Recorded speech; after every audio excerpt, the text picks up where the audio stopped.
CNN's Angus Watson is in Sydney, where the lockdown will last at least 2 weeks. Angus, tell us more about how Australians are feeling about being locked down again. Well, Jake, people could be forgiven here for feeling like they've been transported back to the beginning of the pandemic. People glued to their television sets, listening to the daily case counts and learning whether they're going to be locked down. That's what happened this week as cities across the country went into lockdown. Some of them had never been in lockdown before. Here in Sydney, there hasn't been a full citywide lockdown in over a year until now. It's this Delta variant that's creeping through Australia's defences that have kept the virus out of the country so far. Just 910 people have died of COVID-19 since the pandemic began here in Australia, Jake. Just one this year. So Australia's been doing very well, but this Delta variant is now a serious threat. Angus Watson joins us now live from Sydney. And Angus, give us a sense of what President Zelensky said and how his message was received there. Issa, President Zelensky had an extremely important message just by speaking to lawmakers here in Australia. What he's saying to the rest of the world, not just Australians, and to Moscow as well, is that we have friends in all parts of the world, and those friends are willing to come to our assistance. Now, Australia has come to the assistance of Ukraine already as Ukraine's fought this bitter war of defence against Russia. Australia has sent over $100 million worth of aid, both in terms of lethal military aid and humanitarian assistance. Today, Australia offered another 25 million Australian dollars worth to Ukraine, and that includes unmanned aerial vehicles and rations for troops. Zelensky came back and asked for very specifically from Australia its Bushmaster armoured personnel carriers, these Australian-designed war vehicles that the Australian Army has used to great success in the Afghan and Iraq wars. The Australian government says that it's going over these requests from Ukraine and will do its best. Now, of course, Australia has been amenable to these requests so far, and that's partly because of the closeness that all talked about today. Prime Minister Scott Morrison, the leader of the opposition here, Anthony Albanese, and President Zelensky, they all talked about this closeness between the two countries. Part of that is because of MH17. You'll remember back in July 2014 when that aircraft was downed over eastern Ukraine there by Russian-backed officials. 27 Australians dying there, really forging this relationship now between Australia and Ukraine. Australia saying it's willing to come to Ukraine's aid in the coming weeks and months, Issa. Angus Watson for us in Sydney. Thanks very much, Angus. Good to see you. CNN's Angus Watson joins us live from Sydney on this story. Angus, good morning. Djokovic's parents say he's being held captive, essentially in this immigration detention facility, which is really just a hotel.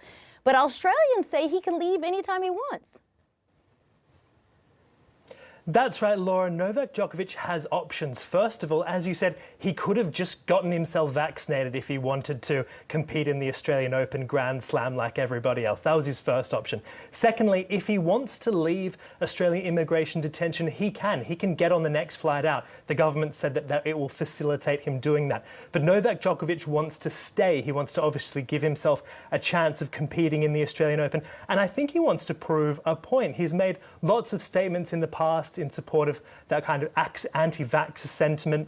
And I think that this is somewhat his stubbornness as well that's coming through. He does have options. He is staying there in this immigration detention facility with 33 people who are refugees, and they've been caught up in the immigration detention system for years now. They don't have the same options. They're staying there indefinitely. So Novak Djokovic is in there with a group of people, including a translator from Afghanistan who worked with US servicemen. He is a refugee from Myanmar, from Pakistan, Iran too. It's a very interesting situation where you have this #1 tennis player in the same detention center as these refugees, and their plight has really been put into focus by their famous neighbor, Laura. That's fascinating. I guess he considers himself some sort of martyr in this case, but when you're in there with real refugees, it's hard to make that case. Angus, thank you. Yeah, Laura, that's a very good point. That really puts his plight in perspective, doesn't it, when you look at the other people who are there as well. Absolutely, Robin. The sense of relief has swept across this city of 5 million people, locked down for 106 days. Now, of course, the weather isn't playing fair with Freedom Day, but that sense of relief palpable as gyms, restaurants open. People can go out for a haircut and see their families in their own homes for the first time since June. It has been remarkable the way the Delta variant has spread through this city since June, when one person caught it, a driver transporting airline crews from the airport to their hotels. Since that person caught it, we've had over 60,000 cases and well over 300 deaths. But that has also coincided with the vaccination rates here in Sydney and the rest of Australia climbing. Supply and hesitancy issues have been overcome, and we've hit this mark of over 70% of the adult population now fully vaccinated. Children between the ages of 12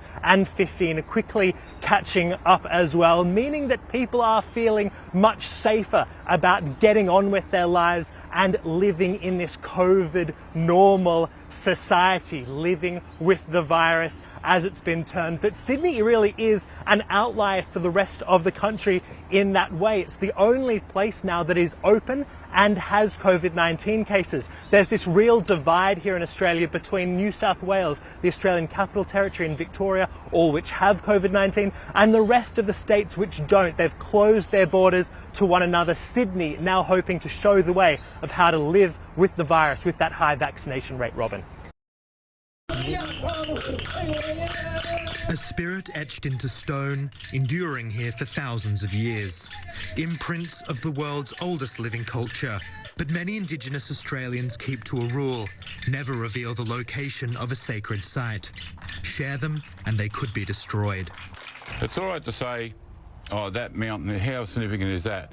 Well, it's like a page of a book. If you rip that hill out, the other hills have lost part of the page. That's the loss of our culture. In May, mining giant Rio Tinto tore a page from a 46,000-year-old book. An internal study proved 2 rock shelters in Western Australia could have been an enormous museum of information. But Rio Tinto had government permission to blow them up in search for iron ore. So it did. Heads have rolled as a result. Rio Tinto CEO Jean-Sébastien Jacques and 2 deputies forced to resign after pressure from shareholders. The destruction of the rock shelters should not have happened, the company has admitted. But a parliamentary inquiry into the incident heard from an Aboriginal group that says Rio Tinto may retain the legal right to destroy at least another 124 such places.